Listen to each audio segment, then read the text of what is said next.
Now, today's podcast is going to be going over the Second Amendment, continuing with where we left off with the First Amendment. Now, first off, we want to actually read the thing first, and we need to understand actually the history behind the actual Second Amendment. Now, with what we actually read with it, we see it states a well-regulated militia necessary to the necessary to the security of a free state. The right of the people to keep and bear arms shall not be infringed. Now we need to look at each section individually, because those are very, very important. That's why we have these commas in between, because they wanted to note those individual parts. Otherwise, they would have kept that as one single sentence. Now it says a well-regulated militia. Basically, when they're referring to the militia, they're not referring to police. The reason why is because when we look at police, they would have actually noted them. If you look at the actual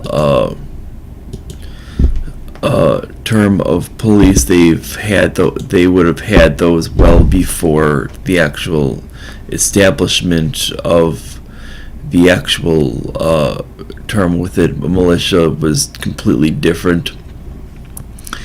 They never had the term of police or constable or whatever you want to use had been well established before the actual term of police. So assuming that militia meant police is an illegitimate point of view.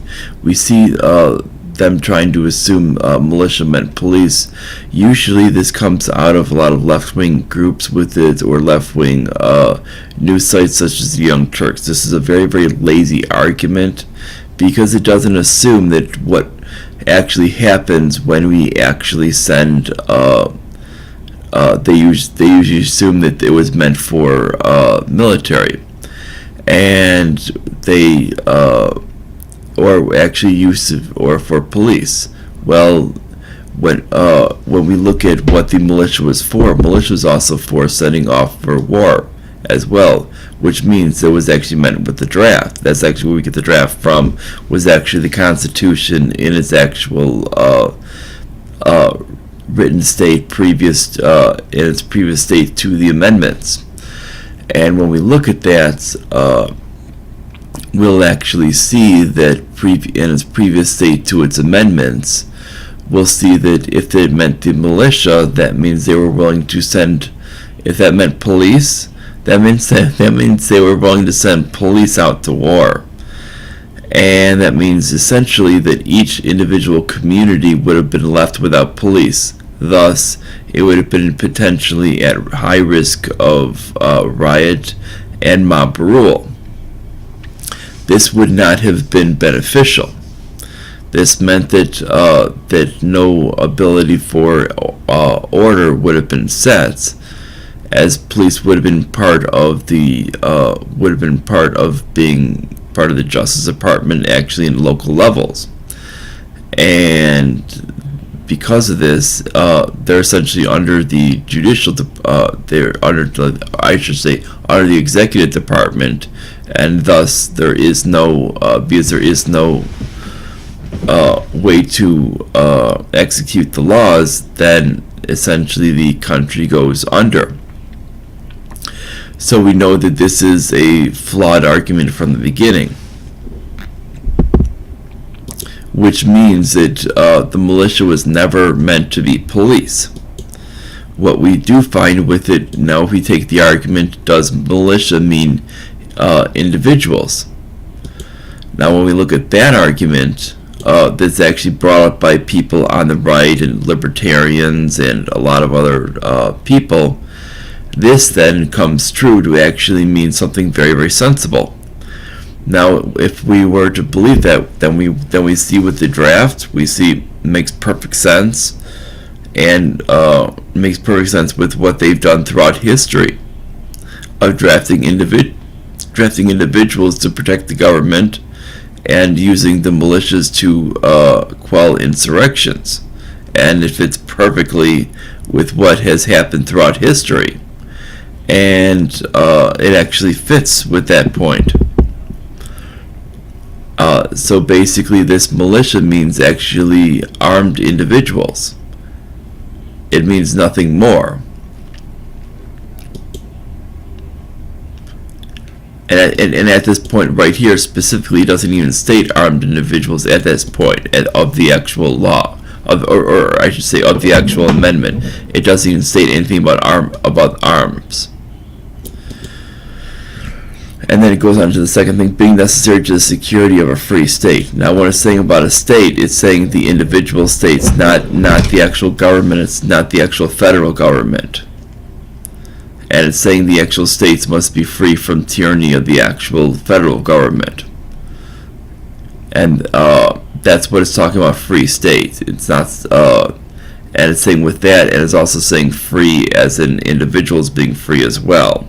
It's kind of a double meaning as within itself, to basically keep the level of power being concentrated at the lowest levels, which you'll see when we get down to the 9th and 10th Amendments, and that this will be kind of reiterated, but this is basically using essentially at the level of the physical power of using it. Then we get to the next part, the right of the people to keep and bear arms. Now, when it meant people was meant not as in a collective, but actually as an individual. Because mind you, that when we look at the writings previous to this, being the Declaration of Independence, and other writings of people like Madison and Jefferson, they talk about individual rights and not collective rights. This means that the term people does not mean a collective, but rather individuals. This means that the right of the people to keep and bear arms means the right of individuals, but they're talking every individual.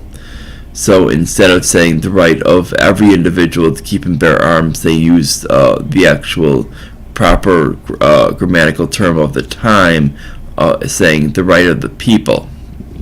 Now, it's been misinterpreted over the years to mean a collective right, but it actually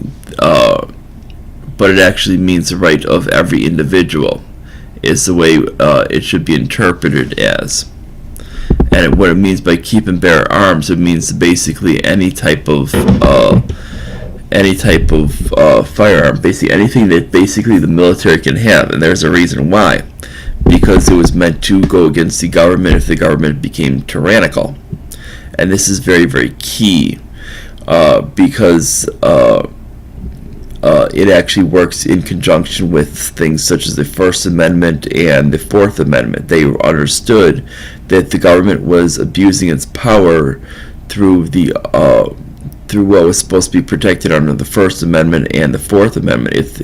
If they were making statements such as deciding who was in the press, making statements saying we've had people like Feinstein saying we should determine who was actually in the press.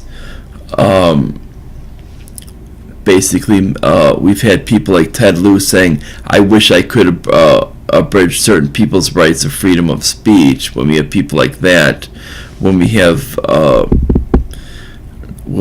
basically them starting to bastardize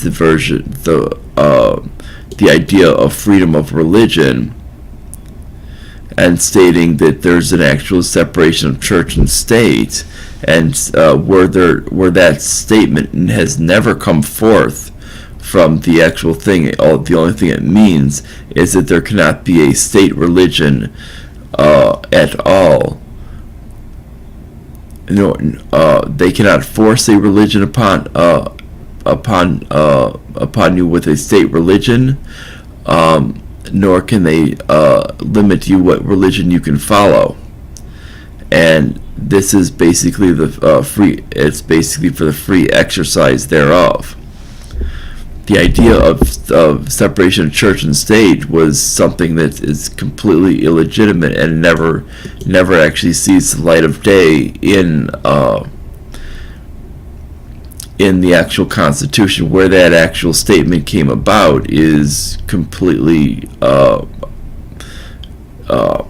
it doesn't even make any sense where it came about, because it doesn't actually list itself in the actual Constitution itself. There is no statement that says separation of church and state. Now, when we get to the last part, it says about on the Second Amendment, we see that it shall not be infringed. Now, this is another key. Shall not be infringed is very, very key. This means no regulation. It doesn't matter what people say, oh, but what about the safety of XYZ? What about assault rifles? And they use this term assault rifle. Well, first of all, the definition of assault rifle is big, mean, scary looking gun. Is the only difference between when they use the term assault rifle. Assault rifle is a semi-automatic rifle that uses a composite stock. If you change that stock to a wood stock and actually make the barrel longer, it is completely would not be declared an assault rifle by the actual terminology they're trying to use. Now, mind you, by making the barrel longer, it makes it more accurate and more powerful of a gun. That makes it more dangerous. Now, meanwhile, they would say it's not an assault rifle. Well, didn't you just make the gun more deadly? And actually, shouldn't that be something that you should be more concerned with? Well, the fact is all you did is you created this problem. Now, what their claim of assault rifles are with it are basically things that look like military rifles but aren't. And they go, oh, we need to keep these out of the hands of people. Well, number one, shall not be infringed. That's number one. And the reason why we have these things is because of the fact. Number two is what we need to examine is the fact is these terms with it are basically what these rifles really are they're basically low profile, run of the mill, semi-automatic rifles. That's all they are. They're shorter barrel, lighter weight, semi-automatic rifles. Nothing different about them, which makes them easier for people of shorter statures, lighter weight people, women to fire them. So basically, all you're stating by being, oh, I'm against these rifles, when anybody states it, we've had one high-profile gamer state that he's against these, yet he states that he's pro-gun, or he was raised pro-gun, I should say. And he even showed up to anti-Trump rally at the day of his inauguration. We've had a bunch of celebrities jump on this whole big thing of this idea of assault rifles. People shouldn't have assault rifles. Well, the fact is guess what? There is no idea of what an assault rifle is. There is no actual definition. When we start to actually boil down to it, there's no actual things. There's people who've actually done videos with it, just changing over the actual stocks over, and all of a sudden it's not even declared an assault rifle anymore. Well, all you did was change the stock. Guess what? That's not different. That's the same gun. Just because it looks different, just because it looks scary, does not make it an actual does not make it an actual violent gun. And when we actually look to constitutionally, we need to go with that. And this is where what we talked about earlier in my live stream, which is governing by reason and not governing by feelings. We need to govern by reason. which is basically we need to look at facts. Is it an actual different gun? No. Is it easier for people of shorter stature and women to shoot for defense? Yes. Would that be better? Would that be a better option for people like that? Yes. Now, when it comes to these mass shootings, when we start to break down actual real stats, we see that number one is the United States actually ranks much lower than actually other developed countries when we look at real stats. Not the one statistician that actually tried to put the U.S. higher for political reasons. And we actually saw a video on that by John Stossel. John Stossel got a person on it that actually did the actual research. He got a person that actually was willing to do the research and broke down the actual and got actually people who were willing to translate these other magazines back. I was willing to go back as far as he could and get us all the information that he could with these things, and he found that it was basically that the previous report was completely erroneous, and it was basically meant to show that that there was a political bias behind it, and that's why the previous report that was put out was the person was completely unwilling to show their work, and they never showed any. They never showed their actual sources, and there's a reason why they never showed their sources, because if they would have shown that all of their sources for their shootings were completely showing one-sided, being that it was all coming from American shootings, and they were not looking at anything international other than what was basically produced in English language sources, which is going to limit the amount of international shootings beyond a certain date, which is going to create a complete biased source.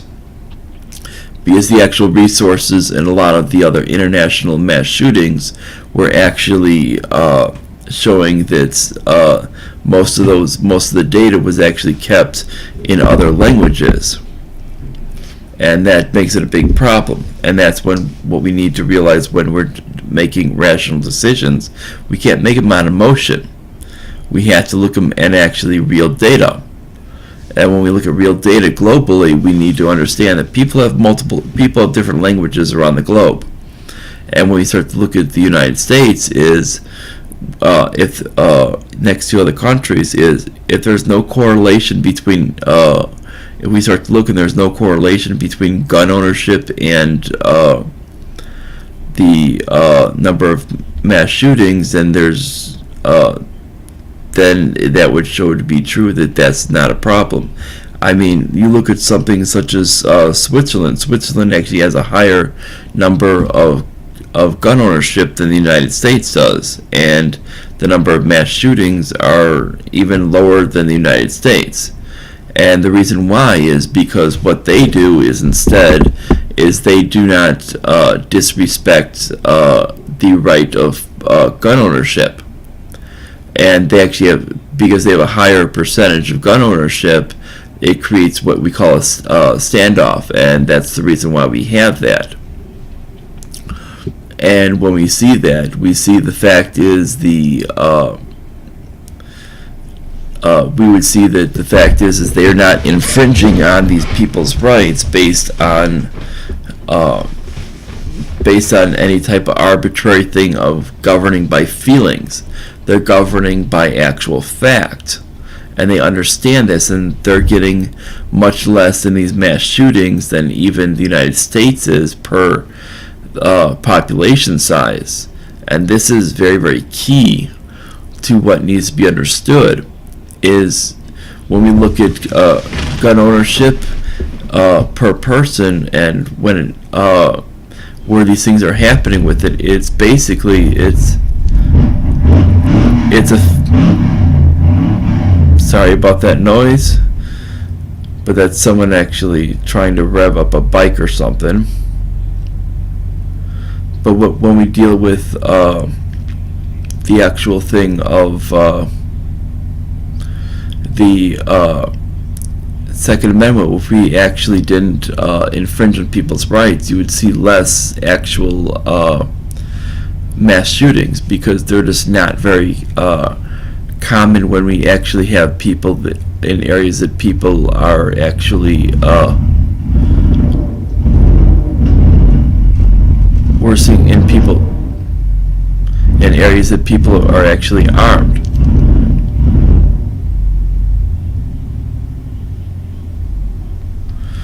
And when this happens is that when people are armed, people are less likely to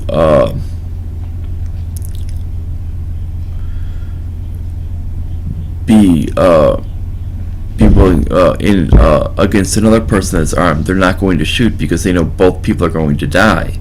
But when we have mass shootings, what happens with these mass shootings in the United States is you look at every single case is we're talking the only way that they're going to die is if someone else either A, goes and busts in with a gun that they had to go leave the place and come back with a gun. That's number one. Or number two is the police get there and someone had a gun, which shows you that the place was completely gun-free. And that's the problem. This is showing you that they're always hitting these gun-free zones, which is something of a weak spot. And it's not necessarily that we're talking that these places are completely like we're dealing with an actual problem itself. It's that the actual outcome, the actual input of the actual problem is that we're not actually looking at what's causing the actual target to be hit. The target's being hit specifically because it's weak. It's weak because there's no actual defense. When we talk about that's why we see that they're not hitting any of these areas because any specific other reason. When we look at these other areas with it, they're not going to hit them because they're strong. They're basically any other specific points. Because when we look at a school, for instance, a school has nobody there to defend it, and because if they are actually armed there, nobody in their right minds would actually go there. And it doesn't matter that they have if they put a metal detector, they'll just walk right through if they have a gun. Because the fact is, the metal detector is not going to scare them if they're looking to shoot up the place. Because the fact is, if they have if they're the only one armed in the whole place, they know that they can take out a lot of people. And it doesn't matter that anybody has like a blunt object to throw. Sorry about that, everyone, but someone's revving their engine or something. Basically, with it, when we look at a blunt object, it needs to be thrown, and it can't be thrown with accuracy. It's nowhere as fast as a case of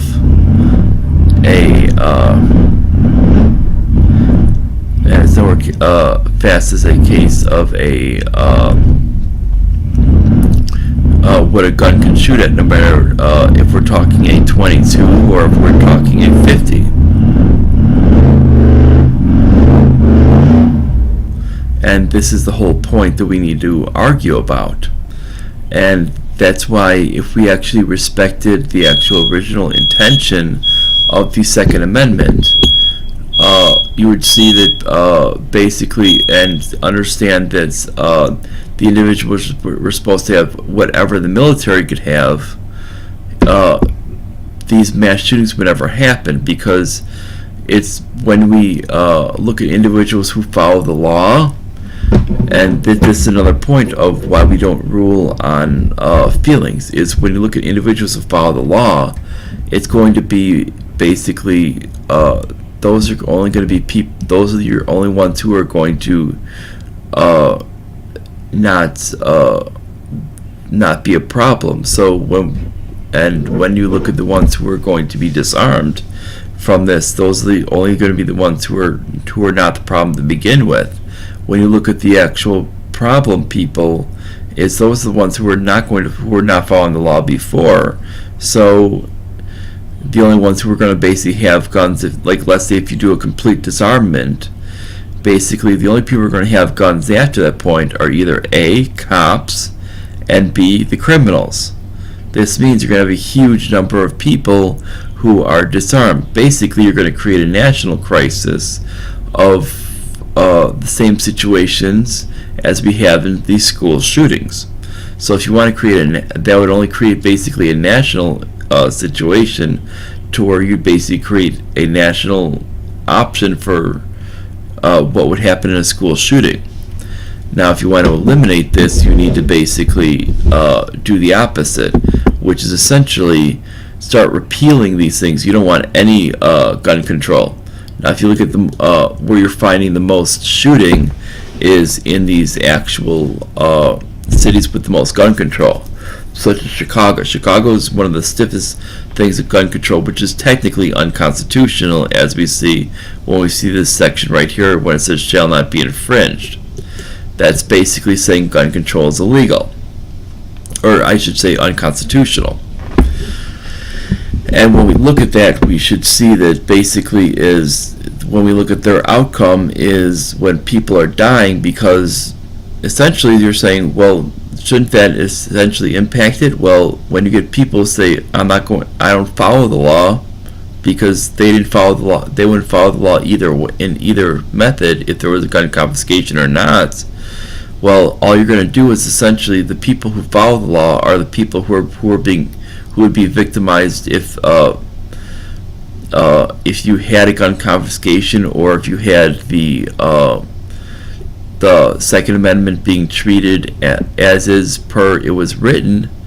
Then what you see is that your best option is to treat it as per written, and that gun control doesn't work. I mean, this is what we need to understand, is that the only way to solve your problems is that, because your criminals on the street are not going to listen to this, and that's what needs to be understood.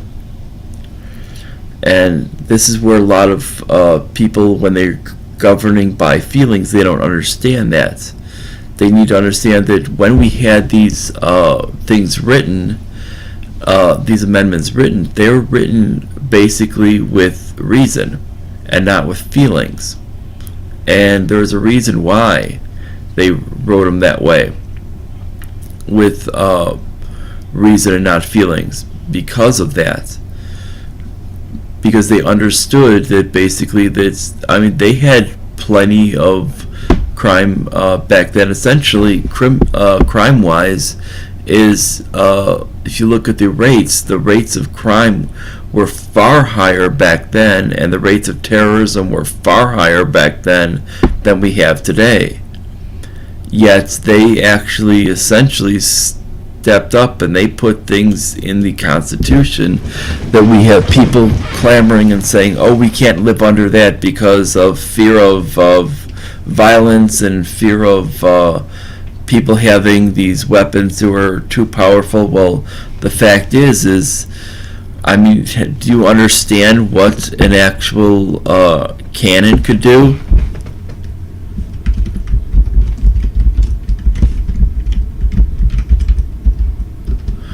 I mean, you're talking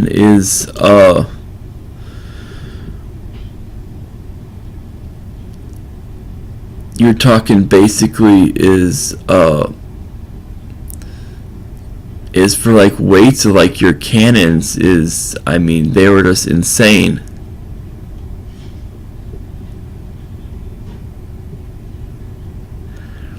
Usually they would have a six, basically for your cannons of the era of the Revolutionary War, you're talking, it would be usually a 6-pound ball.